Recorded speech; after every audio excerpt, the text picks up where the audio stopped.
తిరుమల తిరుపతి దేవస్థానం ఆధ్వర్యంలో నిర్మించిన బాద్ ఆసుపత్రి నూతన భవనాన్ని ముఖ్యమంత్రి చంద్రబాబు ప్రారంభించారు. అనంతరం ఆయన మాట్లాడుతున్నారు. ప్రత్యక్ష ప్రసారం ద్వారా చూద్దాం.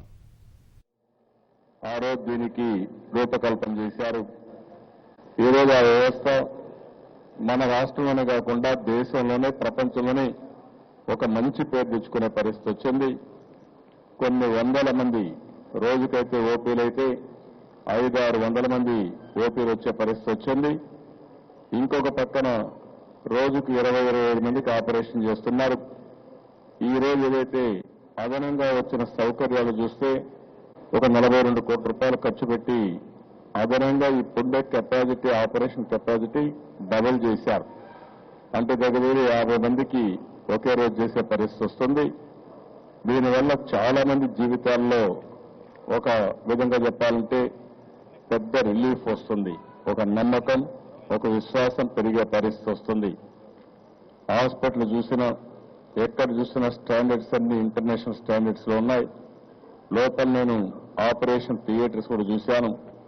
One of the best operation థియేటర్సే కాకుండా ఎక్కడ కూడా రాబోయే రోజుల్లో ఎలాంటి ఇబ్బంది కానీ సెప్టిక్ కానీ ఎలాంటి రాకుండా చాలా వరల్డ్ క్లాస్ స్టాండర్డ్స్ తో నిర్మాణం చేశారు.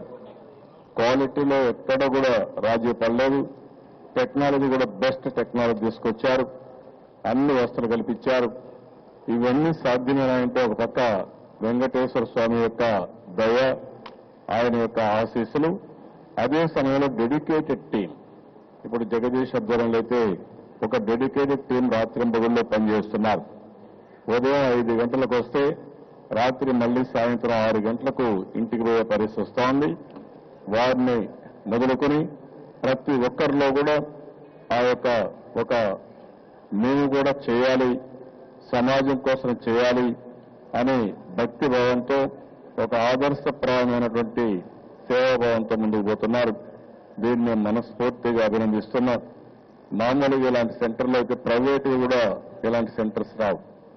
అలాంటిది టీటీడీ ఆధ్వర్యంలో one of the best centre రావడం, ఇంటర్నేషనల్ స్టాండర్డ్స్ రావడం, కరువు ప్రాంతమైన రాయలసీమలో అలాంటిది వచ్చి ఒక రాయలసీమకే కాకుండా దేశానికి మొత్తానికి ఉపయోగపడే పరిస్థితి వస్తోంది.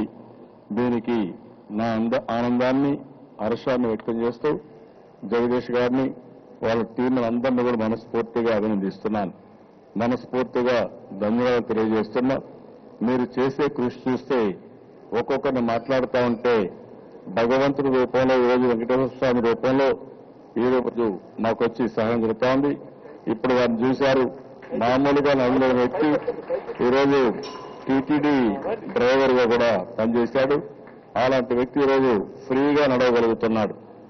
అంటే ఎంత అది కూడా ఫ్లెక్సిబుల్ గా సైంటిఫిక్ గా తయారు చేశారు. కూర్చోవాలన్నా, నిలబడాలన్నా, నడవాలన్నా చాలా ఫ్లెక్సిబిలిటీ వస్తా ఉంది. ఇంకో పక్కన ఇప్పుడు హ్యాండ్స్ తయారు చేస్తే అవన్నీ కూడా చూస్తే చాలా ఫ్లెక్సిబిలిటీ. షేక్ హ్యాండ్ ఇవ్వాలన్నా, పని చేయాలన్నా, రాయాలన్నా, ఏ పని చేయాలన్నా చేసే విధంగా ఫ్లెక్సిబిలిటీ తీసుకొచ్చారు. ఇది ప్రతి ఒక్కరిలో ఒక ఆత్మవిశ్వాసాన్ని కల్పిస్తుంది.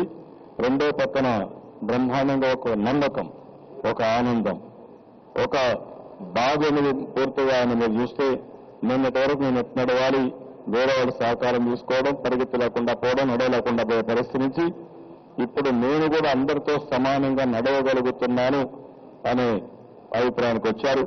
భవిష్యత్తులో కూడా ఇంకా కూడా వీరు విశాఖపట్నం వచ్చారు. వారిని కూడా చూస్తే చాలా ఫ్రీగా నడవగలుగుతున్నారు. అపోనే కాబట్టి వారు కూడా ఈరోజు బ్రహ్మాండంగా చేయగలుగుతున్నారు. ఇవన్నీ కూడా ఇక్కడ బాగా చేయడం కోసం, ఇలాంటివన్నీ తయారు చేయడం కోసం మ్యానుఫ్యాక్చరింగ్ కూడా ఇక్కడ పెట్టడానికి మొత్తం యాక్సెప్ట్ చేశాం. అది కూడా తొందరగా ప్రారంభిస్తారు.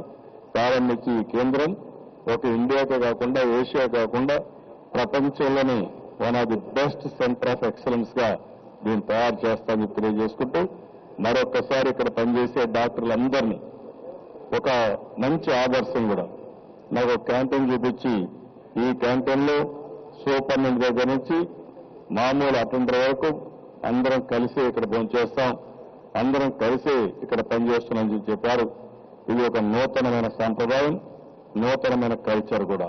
దీనికి మనస్ఫూర్తిగా అభినందిస్తూ ఎవరైతే డాక్టర్స్ ఉన్నారో మీరు చరిత్రలో మిగిలిపోయే విధంగా పనిచేస్తున్నారు. మిమ్మల్ని అందరినీ మనస్ఫూర్తిగా అభినందిస్తూ భగవంతుడు వెంకటేశ్వర స్వామి మిమ్మల్ని అన్ని విధాలు ఆశీర్వదిస్తారని చెప్పి కోరుకుంటూ మరొకసారి అందరికీ అభినందనలు, ధన్యవాదాలు. Thank you.